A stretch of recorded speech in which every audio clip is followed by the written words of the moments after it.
Welcome to episode 1 of the State of the Division podcast, a new podcast on the Just Baseball Network. I am Peter Apple. That's Colby Olson.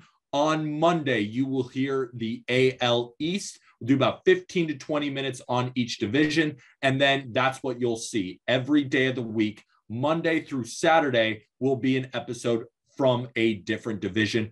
Colby, I'm a Yankees guy, you're a Red Sox guy, but we're more willing to talk about the entire division, and that's what we're going to do here.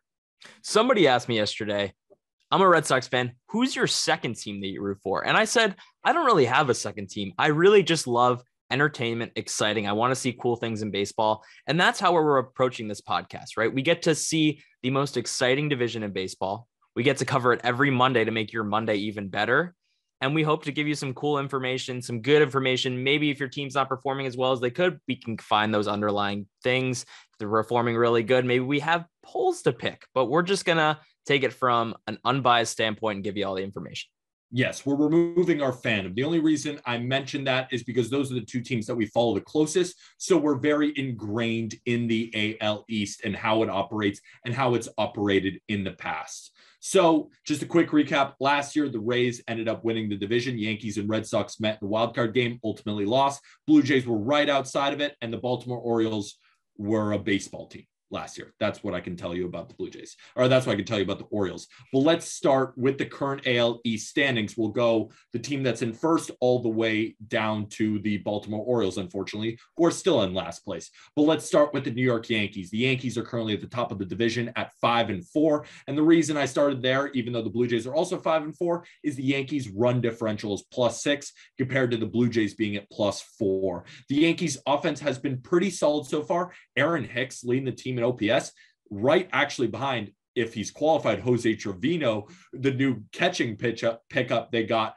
from the Texas Rangers. He's been excellent. Aaron Judge is doing his thing, but the pitching is what I've been loving so far. The bullpen ERA, one of the lowest in baseball. Starters ERA, one of the lowest in baseball. Really, the worst starter for the Yankees this year has been Garrett Cole, and he's soon to pick it up. I'm really excited about what the Yankees have shown me so far, even though they are just one game over 500.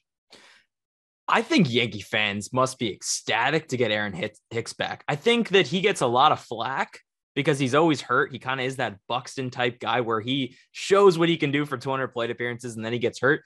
But this is a guy that has 120 WRC plus since 2017. When he's on the field, he provides really good defensive value and a much needed bat in this lineup. I think when he's hitting 6th or even 4th sometimes in this lineup, it just really spaces this lineup out and it really does go 7 deep now. We've seen DJ LeMahieu finally come back to what he is. 57% hard hit rate so far. He's hitting the ball in the air. There's a different sound off of his bat this year compared to last year. I really like what I've seen from him so far. Joey Gallo struggling, Peter. And the Yankee fans are not happy because he struggled last year with the Yankees. What did he hit? 160 down the stretch with them? He's struggling to begin this year with a 208 WOBA. But it seems like there's some good things on the horizon with him. His ex-WOBA is 393 so far. He's hit 8 balls above 95 miles an hour, which would be hard hit balls by Baseball Savant. He has hits on just 2 of those. I think those are going to straighten out. Some of those are going to go for home runs here in a minute. Give Joey Gallo a minute. Give him another 20, 30 games before we start overreacting about him, I think. Agreed. Give him another second, but Yankee fans are quick to jump on him because of what you said, his struggles last year. Open the gate, not great production, but from what we've seen, the advanced numbers point towards a lot better luck moving forward, Joey Gallo. So that is something to watch on the Yankees. Blue Jays, second in the division. They're currently 5-4. They have a run differential of -4. Teoscar Hernandez just hit the shelf with an oblique injury. Vladimir Guerrero Jr., though, cannot be stopped. He's got an Is he better than last year already? He might already be better than last year. He's got an OPS near 1,200. He's leading the team in home runs. He had a 3-homer night not so long ago against the New York Yankees. But the pitching is what worries me right now about the Blue Jays because Hyunjin Ryu, not great in his opener. Gausman, Barrios, a little hit or miss. Manoah looks like the real deal. And Kikuchi, again, hit or miss. So that's the only problem. Jordan Romano, amazing closer. He's one of the league leaders in saves right now. but the rest of the bullpen behind like guys like Julian Merriweather, pretty solid. But overall, the pitching is what I'm looking to improve as we continue to watch the Blue Jays play. Yeah, I think the Teoscar Hernandez injury is pretty big. I think they need to go out and get a guy like Michael Conforto just to fill that gap. But regardless, their lineup bangs. Chapman looks healthy again. He has been roping the ball just like we thought he would. He was a candidate that we thought could hit 35 home runs this year, and he looks like a guy that could really do that. But yeah, Peter, the pitching is a problem. 4.67 team ERA so far. Berrios got lit up. I think he'll bounce back. I'm not worried about Berrios. Gausman looked as advertised the other night against the Yankees. 5.2 innings pitched, 9 Ks. That splitter was working. I mean, he was getting whiffs after whiff on that thing. The offense is so real. They currently lead the AL East in runs scored, and Bo Bichette has a 512 OPS. Don't really think that we're going to see much of that. He's going to get hot soon, and I think this Blue Jays team could lead the entire league in runs scored. Yeah. Let's move on. Oh, go ahead. Just one thing before we move on to the Red Sox. I do worry that Hyunjin Ryu and Kikuchi won't be able to hold down the back end of this rotation. Watch for the Blue Jays with their pretty deep farm system still to go out and get a guy like Frankie Montas. I could really see that as a fit. And we can see Nate Pearson, one of their top pitching prospects, hopefully make his way into the rotation. He's been in the bullpen a lot, kind of forming a Michael Kopech-ish role. But if we continue to see the struggles from the left-handers at the back of their rotation, Nate Pearson could get the call up. Next, Boston Red Sox, currently 4-4, 34 runs scored, 34 runs allowed. They got a 0-run differential. Colby, give me your take on the Red Sox so far, because they've been a bit hit or miss. A bit hit or miss is how I will describe their season from then on, like from now on, Peter. I mean, this team is going to have its hot streaks and they're really big cold streaks. What's impressed me so far, Peter, is the depth of this bullpen. The depth of this bullpen has really shown through right now. Jake Diekman looks really good. Phillips Valdez has looked really good. They have 6-7 arms that I can actually trust in this bullpen right now, but the starting pitching is a big issue. Michael Wacha is not very good. Rich Hill is 42, 43 years old, 45 years old, maybe, who knows? He's old and not what he used to be. He should not be starting every 5 times around the bend for the Red Sox.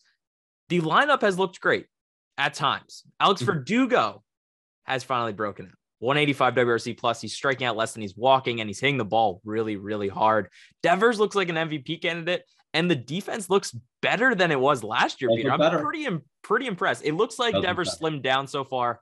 What I do want to bring up, and it must be brought up because it's a big story around baseball, is Tanner Houck will not be able to make his start in Toronto next week because he's not vaccinated. This is going to be the first of many guys that we see in this AL East that won't be able to make starts in Toronto. Tanner Houck's the first, and this is going to be a big storyline throughout this year about will teams like the Red Sox, like the Yankees, like the Rays have a big disadvantage when they go to Toronto. Could happen.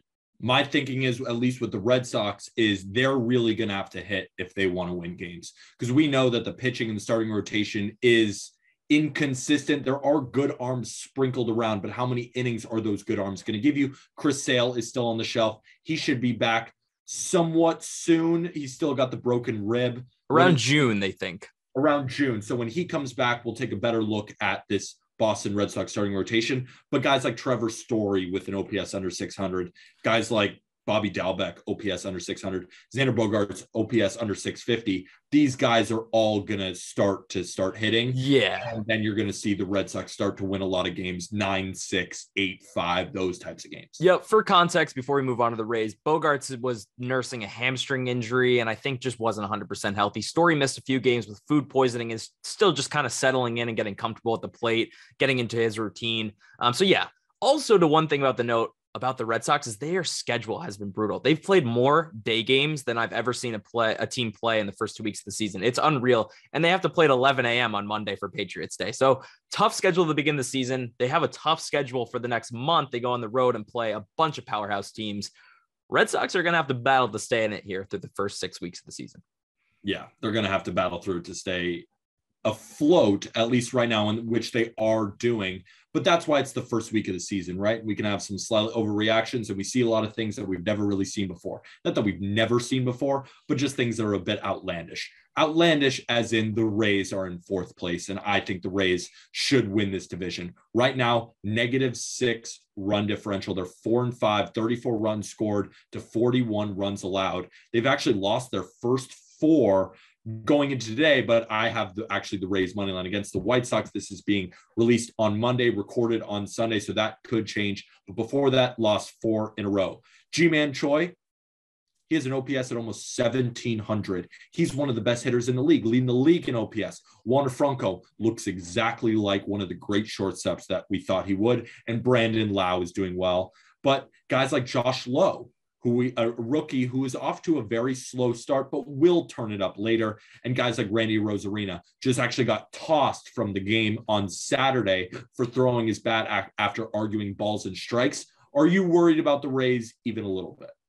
Not worried about the Rays at all. They just haven't heated up yet. I mean, Randy Rosarina, Zanino Kiermaier, and Josh Lowe are sputtering out of the gate. But I want to talk about Wander Franco for a minute here because he's hitting 378 right now. He has multi-hit games in 5 out of his first 9 games. Peter, I think he's going to have an insane hit streak this year. The longest hit streak since 2000 is 35 games by Chase Utley and Luis Castillo.